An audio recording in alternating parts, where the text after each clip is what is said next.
Judd Butler,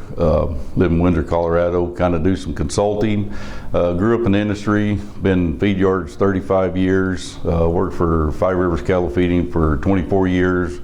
was a general manager for Gilchrist Feedlot in Colorado for 10 years. Been working with many producers in the northern area to improve genetics. One of the biggest things today was coming to the Charolais Association, talking about carcass merits, talking about performance, what they can do to better themselves through programs, utilizing natural NHTC vaccination programs just to improve the association, what the Charolais can do. One of the biggest things that I think, talking about is knowing the markets, having balling calves over weaned calves to hit the market, to get the value out of their cattle, to where they can maximize what the breed is really about, which is a very lean, powerful carcass that through feeding them correctly, I believe that you can compete with the Angus Association just with the less 4s and 5s. You can push on these cattle a little bit. You can have the 1s and 2s, which there's times of the year it's seasonal, but they can hit the trends where with the less 4s and 5s, the maximization of returns on the carcass can be beneficial to the feeding side of it, which goes back to the cow-calf producer and what they're producing for the overall industry.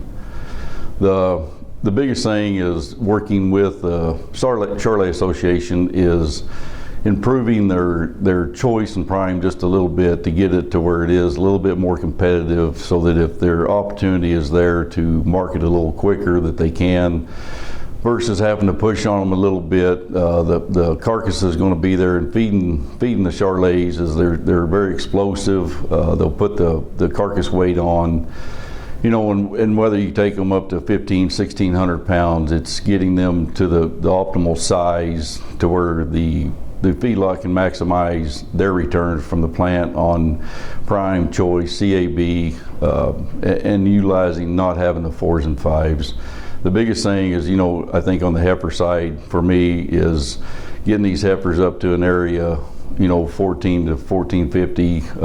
pay weight, utilizing the carcass and getting the performance out of them with the Charolais. They have the capacity, they have the frame size to do it, and I think it's just as an industry is feeding them heifers to that to help the association, which they're obviously putting the time and effort into it to get the carcass up to where it is very competitive with the Angus.